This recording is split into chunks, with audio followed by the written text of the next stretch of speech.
Hello and welcome to Battlefield 4 News. I think this is episode 97, not really sure, lost count as I'm not doing them very regularly. But that's basically because there's been no Battlefield 4 news over the winter period. So DICE LA have kind of been on holiday. Tigger didn't get back to work until January the 19th and they're currently waiting for EA to give them the go ahead to talk about what's going to happen to Battlefield 4 in 2016. But we do have some Battlefield 4 news, and so let's get into it. We'll start with the February deployment for Battlefield 4.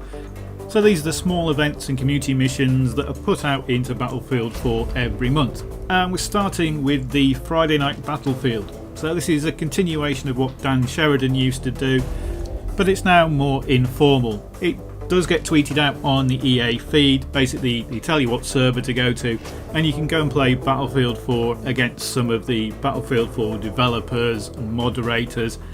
I think it still does go out on Twitch as well, so even if you can't play you can go and watch, and basically it's a free EA thing that you can take part in. Between February the 9th and 15th we have the next of the Zodiac missions. So this is Aquarius and you need to get 5 kills with a small. So pretty easy, you could probably do that in one round. And this is the last but one of the Zodiac missions. We've got Pisces coming in March. Always kind of confuses me because I'm an Aries even though I was born in March, I was born at the end. So yeah, Pisces is mostly March and that will be the last of the Zodiac missions. I don't know if you'll get anything for completing all of the Zodiac missions, but the Pisces one has got sharks on it, so that's always cool. We have 2 events starting on February the 12th. If you log in on February the 12th you get a free gold battle pack, and that weekend February the 12th to February the 15th is also double XP. If like me you've not yet got to max rank, it's worth remembering that this double XP bonus stacks with the normal bonuses you can put on your character, so you can get up to quadruple XP over these weekends. And finally in February, between February the 23rd and February 27th we have the M40A5 challenge. It's pretty simple, get 5 kills with the M40A5 between those dates and you get a free gold battle pack. So those are the February community events and community missions. I know these are going to be running in March because we've still got the Pisces Zodiac mission to do, but I imagine these little events are going to be running all the way through until Battlefield 5 or Battlefield 2016 or whatever it's going to be called is released at the end of the year. And moving on to the subject of the next Battlefield, well, there was a leaked email. Now this isn't an official email, this is a friend of a playtester sending an email to somebody else who then published it.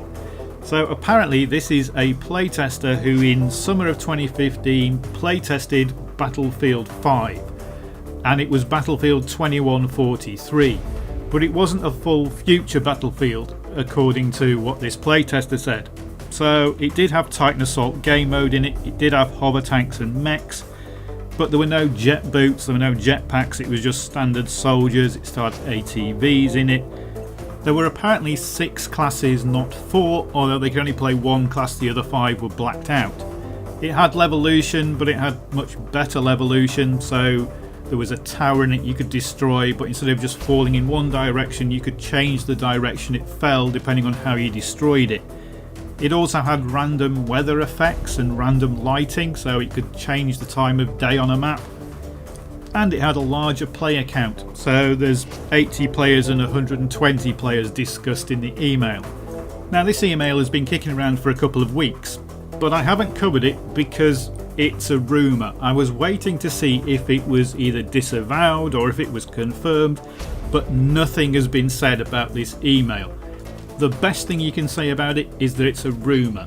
At worst it's completely fake, and even if it is true, this is a very early alpha test, so we've got no guarantee that even if they were playing this in the summer of 2015, it's what we're going to see at the summer of 2016. Personally, I quite like the idea of Battlefield 5 being set straight after Battlefield 4. So we've got the hover tanks, we've got the railguns, we've got the Titan being built, but it's not too far into the future. So the guns are pretty much still guns we see today, they're just more modern versions of them. The tech's just slightly more modern. I quite like that idea. But when the poll was done, 50% of people wanted a World War II Battlefield 5, so what do I know? Near Future only came in third, and to be honest, I've played a lot of World War II games in my time, so I'm kinda sick of World War II, and I'm kinda sick of the futuristic jump packs and clinging to walls kind of shooters. I quite like either just a modern shooter or a near modern shooter. Anyway, back to Battlefield 4 news. So we know DICE Los Angeles has been pretty quiet. We've not really got any information out of them in 2016. So Julian Manlov and David Serland, who are JJJU and Tigger respectively, they're usually the ones that tell us what's going on, and they've both been really quiet on Twitter. Now Tigger has been away, so now they're back, and we're just waiting apparently for EA to clear them to say what they're going to be doing in 2016. Now we know Battlefield 5 is being built by DICE Stockholm, but it looks like DICE Los Angeles is going to be running Battlefield 5 once it's launched. So the DLC content, bug fixing, the CTE, that's all going to be DICE Los Angeles again. So it's going to be interesting to see just when DICE Los Angeles are going to switch over from Battlefield 4 to Battlefield 5. I think it's going to be after the summer patch we get for Battlefield 4. And one of the reasons I think that is because of this event, EA Play. So this is happening in June, and EA have decided that they're not going to be going to E3 and having a stand at E3.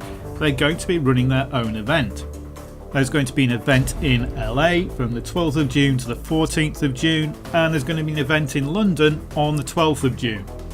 And what little we know about EA Play so far says there's going to be hands-on game demos, there's going to be competitions, exclusive merchandise, live streaming.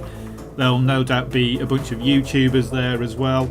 You can sign up for more information by going to ea.com/play2016. Then you just sign up for their newsletter on that site. If I can get tickets and if my health is up to it, then I'm going to try and get to the London event, because I'm pretty sure that that hands-on game demo is going to be Battlefield 5. Now EA have said they're launching a surprise trailer next week, but I'm pretty sure that's for Mirror's Edge, not Battlefield 5. If Battlefield 5 follows the usual schedule, then there's going to be sort of sneak peek trailers and that kind of thing in March, and usually E3 is where they do the big hands-on demos. But because they're doing EA Play, I think that's where the big hands-on demo for the new Battlefield game is going to happen. So that's it for this episode of Battlefield 4 News. Like I say, the episodes are not very regular at the moment. We've gone from daily episodes to weekly episodes to now pretty much monthly episodes. I'm guessing that the next episode is going to be when DICE LA release some more information about Battlefield 4 over 2016. And I guess I'm going to have to start working on some titles for Battlefield 5 news. But anyway, that's it for this episode. Thanks for watching.